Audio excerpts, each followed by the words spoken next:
여러분 안녕하십니까? 오늘은 계시록에 나오는 둘째 사망에 대해서 한번 공부해 보도록 하겠습니다. 둘째 사망은 계시록 2장 스무나 교회에게 말씀하시는 부분에서 처음 등장합니다. 예수님께서는 말씀에 충실한 자, 즉 이기는 자에게는 둘째 사망의 해를 받지 않게 될 것이라고 얘기를 하고 있습니다. 여기서 우리는 둘째 사망의 해를 받지 않는 것이 하나님의 복임을 알 수 있습니다.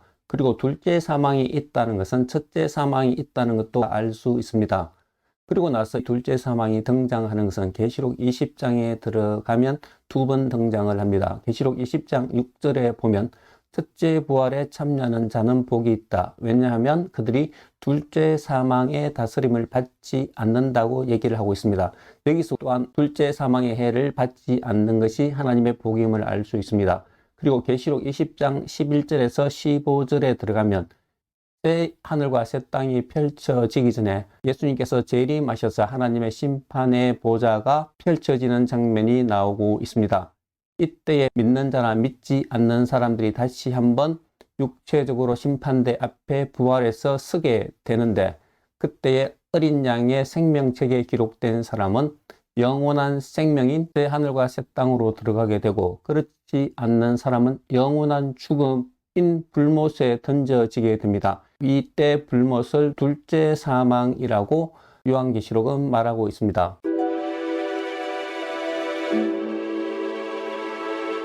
성경은 우리가 육체적으로 태어나고 죽는 것을 첫 번째 삶과 첫 번째 죽음이라고 말하고 있습니다. 하지만 성경은 그것이 끝이라고 말하지 않습니다. 최종적인 삶은 예수님께서 재림하셔서 하나님의 심판대가 펼쳐지고 거기서 삶과 죽음이 결정되어지는데, 이때 두 번째 삶과 두 번째 사망은 최종적인 동시에 영원한 삶과 영원한 죽음으로 성경은 말해주고 있습니다. 그러므로 영원한 생명으로 들어가게 되는 사람은 계시록 21장과 22장의 어린 양의 혼인잔치로 비유되어지는 잔치집과 화려한 보석으로 치장한 세상의 모든 좋은 것들을 누리면서 영원토록 그리스도와 함께 다스리는 곳에 들어가게 되지만은, 지 않는 둘째 사망에 처하는 사람은 영원한 고통 속에서 살아가고 있음을 계시록은 말해주고 있습니다.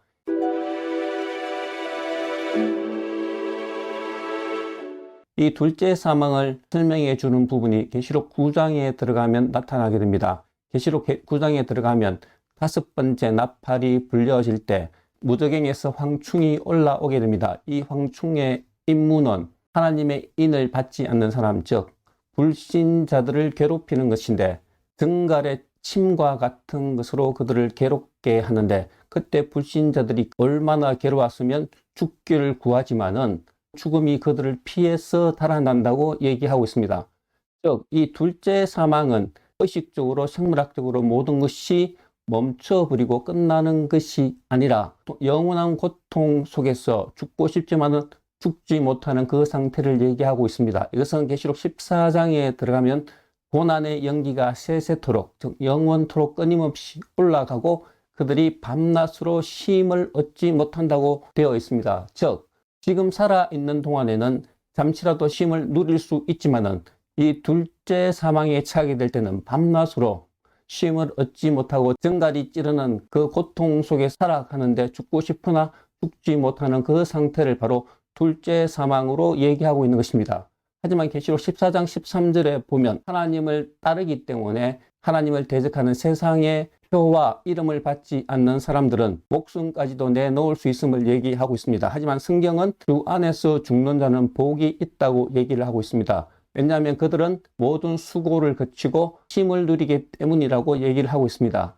즉, 이 세상에서 한번 죽을 수는 있지만 예수 그리스도를 위해서 죽는 사람은 영적으로는 영원한 안식으로 들어가서 예수 그리스도와 함께 예수님께서 재림하시기 전까지 다스리는 모습을 요한계시록을 통해서 얘기하고 있는 것입니다. 그리고 예수님께서 재림하셨을 때는 온전하게 변화되어진 몸과 함께 결합되어 새 하늘과 새 땅으로 표현되어지는 새 예루살렘에서 잔치집에서 하나님의 영광으로 함께 즐거워하지만, 이 세상에서 잠시 동안 예수 그리스도를 부인하면서 살아가면 잠시 동안 안락을 누리고 편안함을 누릴 수는 있지만은, 예수님께서 재림하셔서 최종적인 심판에서 둘째 사망에 처하게 되면 영원한 고통 속에서 쉼이 없는 가운데서 죽고 싶지만은 죽을 수 없는 영원한 사망에 처하게 된다고 얘기를 하고 있습니다.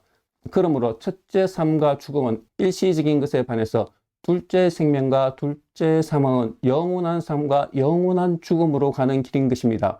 그러므로 계시록은 계시록 읽는 우리들에게 일시적인 삶에서 잠시 고난과 환난을 당할 수는 있지만은 하나님께서 최종적으로 가져올 그 영원한 삶은 지금의 이 고난과 환난과는 비교할 수 없는 영광을 보여줌으로써 일시적인 삶을 영혼을 위해서 투자하라고 권면하고 있는 것입니다.